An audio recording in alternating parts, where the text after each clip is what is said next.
A glowing blue blade slices through the air with incredible force.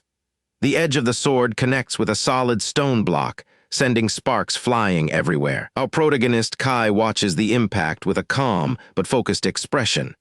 He is wearing his signature dark gray armor and horned helmet as he evaluates the strength of his strike. Standing nearby is a purple-haired woman with glasses who looks incredibly confident. She's smiling as if she already knows that her special stone is going to come out on top. Kai's armored hand tightens its grip on the hilt of the weapon. You can tell he is preparing to follow through with the full momentum of his swing. With one swift motion, our boy brings the blade down with enough power to shatter anything in its path. Blue energy ripples off the steel as it bites deep into the target. The supposedly indestructible stone block begins to fracture.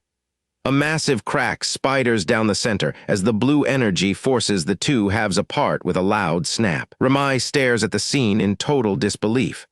The blonde girl cannot believe her eyes as she looks at the stone that was just split clean in half. Kai starts to feel a bit awkward when he notices the heavy silence. An armored sweat drop appears on his helmet as he realizes he might have overdone it. The confident smile on the purple-haired woman's face has completely vanished. She is frozen in place with her mouth hanging open in pure shock. She screams out asking if what she just saw was an illusion. This moment is a total reality check for the ages as everyone processes the destruction of the pride of their organization. Ramai looks down with a shadow over her face and wonders if they were just overrating the stone's durability this whole time. Kai and the assistant start sweating bullets. The woman waves her hands, frantically trying to explain that something must be wrong. Her professional composure is melting away into pure panic right in front of Ramai. She explains that this stone was meant to perform on par with iron. It is supposed to be their pride and joy with a flawless record and zero complaints from anyone. Kai stands there surrounded by a dark and heavy aura of power. The woman realizes that he is about to leave them with an impression they can never undo. The weight of his presence is suffocating as she realizes just how much of a monster our boy really is. No ordinary person should be able to do what he just did. She realizes the most terrifying part is that he didn't even use mana infusion to strengthen the blade. He basically just dropped the sword and the stone still broke. When she says the situation is beyond words, Kai just tilts his head in confusion. He is wondering why everyone is making such a big deal out of a simple test. The assistant with the purple hair is totally losing her cool because she thinks she looks like a liar. Meanwhile, the blonde girl just stares at her with the most blank, unimpressed expression you've ever seen. Turning back to him with a nervous laugh, she calls him Jet Black and tries to get him to back up her story. She is desperate for any kind of validation. The purple-haired lady is having a total internal crisis because she bragged about the stone not even getting a scratch. Now she is desperately trying to clear the air with Ramai while asking Kai if the stone at least felt sturdier than regular rocks. Talk about a massive backfire for her entire sales pitch. She grabs Kai's arm and begs him to agree that it felt solid. Our boy looks incredibly uncomfortable while he tries to think of a way to respond without making things worse. An awkward silence hangs over the group as the assistant waits for an answer that might never come. Kai scratches the back of his helmet, feeling the pressure of the situation. He really did not mean to cause this much of a diplomatic disaster today. This poor woman is officially reaching her breaking point as the reality of her failure sinks in. She is screaming that there is no way this is happening because it goes against everything she knows. Her brain is basically short-circuiting while she flails around in a complete state of panic. Ramai narrows her blue eyes and realizes that this is a very bad situation. If their trade organization cannot be trusted, then their entire business model is going to collapse. She takes the organization's reputation for trust very seriously since it is her family legacy. Seeing their top-tier product shatter so easily makes her wonder if they have been overrating their inventory and lying to their clients this entire time. The assistant looks like she is about to faint from the stress. Meanwhile, Kai remains silent, looking like a stone statue in his heavy gray armor. The blonde girl is caught completely off guard when the knight suddenly speaks up to address her directly. She looks back at him with a sweat drop, wondering what kind of unexpected advice he is about to drop on her. He explains that judging something just by watching and judging it by doing it yourself are two very different things. He wants her to understand the nuance of the situation. Chibai Ramai considers his words while holding up a tiny checkmark sign. She starts to realize that the result might not always be the same depending on who is acting. Kai holds up a small fragment of the broken stone in his armored hand. He tells her it is important for her to check things with her own hands. Ramai nods her head with a look of newfound determination. Her blonde hair bounces as she prepares to take his advice and test the stone herself. He hands the piece of stone over to the little girl. She reaches out to take it, looking ready to put the material through its own rigorous inspection. She grips the stone fragment tightly and glares at it with an intense focus.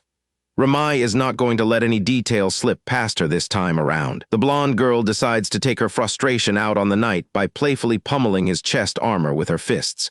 He just stands there like an absolute tank, completely unfazed by her tiny tantrum while she holds a stone fragment in her other hand. Kai stands tall in his dark armor while Ramai looks up at him with a serious expression. She confirms that she was indeed paying attention to the details of the stone fragment this time. Ramai holds up a small fragment of the rock and studies it closely. She points out to our protagonist that the stone is clearly chipped, proving her efforts were not for nothing. She compares her tiny fragment to the larger chunk in Kai's hand to see if they both share the same properties. Seeing the damage up close makes her realize that the material really isn't as tough as they were promised. The knight suddenly doubles over as a wave of realization hits him like a physical blow. The assistant and Ramai watch in total confusion as he groans, finally understanding the embarrassing secret behind why the material failed so miserably. Our boy explains the logic behind why the stone finally broke. He figures the hardening effect he applied to the rock earlier has likely worn off by now, making it vulnerable again. The purple-haired assistant is visibly exhausted and can't believe the knight just cracked a joke during such a serious moment. She looks at him with pure disappointment, asking why he felt the need to slip a pun into the conversation. Ramai is not finished yet and prepares for another round. She raises both of her hands high above her head, gripping the stone tightly as she gets ready to strike once more. She slams the rock down onto Kai's armored palm with everything she has got. She is determined to see if her strength can make any sort of dent against his legendary defense. Kai holds the stone up for Ramai to see and confirms there is absolutely no damage this time. Ramai is forced to agree and admits that he is right, seeing for herself that his defensive magic is holding firm. He takes a moment to lecture the young girl on what they have discovered. He tells her that he has actually learned a lot from this little experiment they just performed together. Ramai immediately lowers her head in a formal and respectful apology to the purple-haired woman. The sudden show of humility from the girl completely flusters the mage, who tells her to stop. Kai looks down at her with a proud expression beneath his helmet. He praises her by saying that knowing when to say sorry is just as important as having great power. Ramai beams with a bright smile after receiving some well-earned praise from her mentor. Below her, Kai finally pulls his helmet off to catch his breath while hoping people do not mistake him for the important one in their group. The purple-haired woman is absolutely fuming as she glares at our protagonist. She shouts at him to listen to who is talking, clearly losing her cool after being outplayed by his logic. Kai just chuckles behind his dark visor as he watches her reaction. He casually notes that things seem to be going pretty rough for everyone involved on both sides of this deal. The mage looks up at him with a stunned expression behind her glasses. It seems like Kai's words and his unexpected honesty are finally starting to reach her on a deeper level. She stands there in silence for a moment while processing everything that just happened. The previous tension in her face begins to fade as she realizes she might have misjudged him entirely. Kai gives her one last direct look as they wrap up their conversation. She responds with a very loud and formal "yes, sir," showing that she finally recognizes his true authority here. Ramai is back to her cheerful self as the two of them begin to walk away together. She lets out a happy shout, glad that the day ended on such a positive note. The mage watches their silhouettes fade into the distance while reflecting on the encounter. She realizes she didn't just gain a connection to the organization.